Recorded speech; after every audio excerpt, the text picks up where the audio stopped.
my friends, it's your favorite attorney aside from Tom or America's Attorney or whoever you would want your favorite attorney to be, but it's your favorite attorney, Attorney Session. Gladly here to join you again for another reaction. Today, I will be reacting to a video entitled North Brunswick PD breaking into my home without a warrant. Retaliation. Wonder what they're retaliating for. This video is provided by Brian B. Subscribe to his page for the full video. Remember to like and subscribe to our Attorney Reacts page, and please like and subscribe to my page as I'm trying to grow that platform as well. But without further ado, let's jump right into it. The weirdest video I've ever had.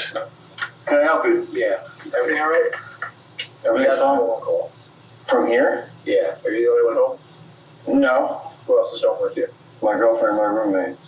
All right. Everybody's fine. All right. Well, Nobody called. Somebody. Can the police come and knock on your door? Yes, they can. Like any other citizen, police without a warrant can come knocking on your door asking to speak to you. Do you have to let them speak to you? No. Would any attorney advise you to speak to them? No. Do you have to even open your door to talk to them? No. If they wish to search your home for any reason, they need one of three things. The first thing they need is consent. They can have consent from you or anyone with the apparent authority to give them consent to search the home. Now, let's just say you or your spouse or some roommates are home at the same time, and one of your roommates says, oh yeah, hey officers, come on in. And you're like, oh no you don't. And you say, no, y'all aren't coming in. I don't give y'all consent to come into my place and search my shit. Then the cops may not be allowed to come in and search the home at that point. Why does this matter? They may come into the home anyway. But at that point, when cops break the law and enter a home and search it and find evidence through an illegal search, well, they don't get to enjoy the fruits of that illegal search, which is the evidence. So courts will deem it inadmissible evidence. The second thing they would need is probable cause and a search warrant issued by a neutral and detached judge. Probable cause is a burden of proof standard, and courts will find that probable cause exists where there is a reasonable basis for believing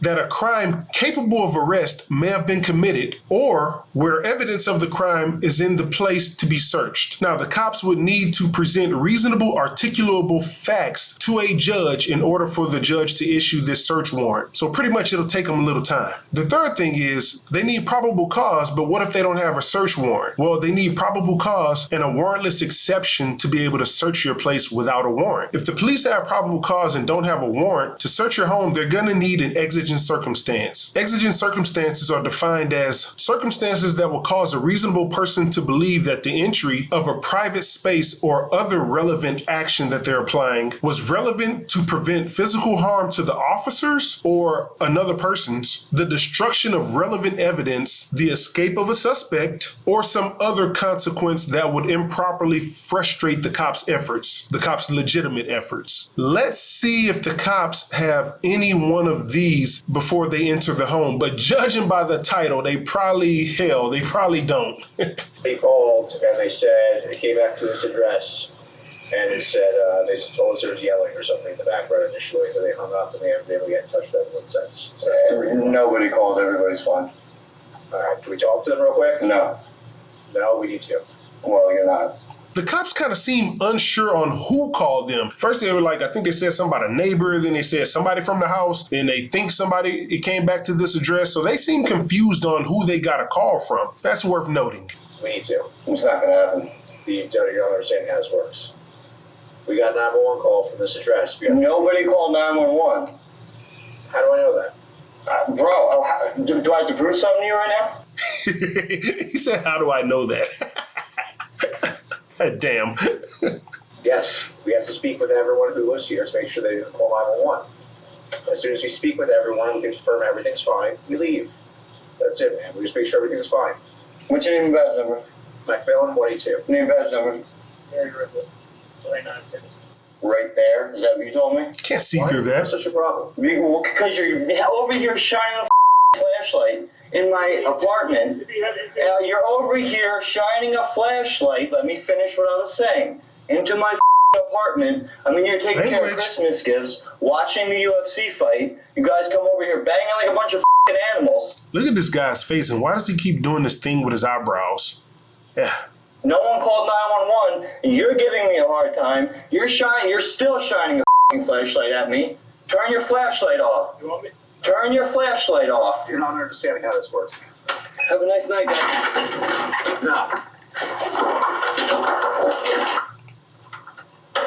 Okay, so it looks like the cops took it upon themselves to forcefully enter the home without a search warrant. Can they do this? Technically, no, they can't. They cannot do this unless there's an exigent circumstance. Now, what exigent circumstance could they try to use in this situation? Just playing devil's advocate here. Come on, guys, give me a break. Y'all always calling me a bootlicker or whatever for being neutral and looking at both sides, but I don't give a damn. I'm still going to give you both sides. So no, technically, they forcefully entered this man's home. They're not supposed to do that. But what if they had an exigent circumstance? What if they communicate to the courts that there's an emergency aid exception? The cops kept saying that they wanted to make sure everybody in the home was okay. Maybe they got a call from there and somebody screaming in the background. If this is true, I'm not saying it is, I'm not saying it isn't. We don't have all that information. But if this is true, could they have enough probable cause for the emergency aid exigent circumstance to be able to enter the home without a warrant? I don't know. I'm not the finder of fact here, but I can tell you what the emergency aid exception is. The emergency aid exception pretty much says that law enforcement may enter a home without a warrant to render emergency assistance to an injured person or to protect an occupant from imminent injury. Now, this exception does not depend on the officer's subjective intent, nor does it depend on the seriousness of any crime they're investigating. It only requires an objectively reasonable basis for believing that a person within the household is in need of imminent aid. You guys tell me in the comments, what do you think? I'm not going to give you what I think, but you guys tell me what you think. Well, that video was short, but I made it a little long because, hell, I miss you guys. I wanted to talk to you guys. It's good to see you guys again. Remember to like and subscribe to our page. Please like and subscribe to my page. I got some material there for you as well. But yeah, the most important thing for this page is this page, so like and subscribe to this page. And tune in to all the other wonderful lawyers we have reacting on things here. And with all of that said, till next time, take it easy, my friends.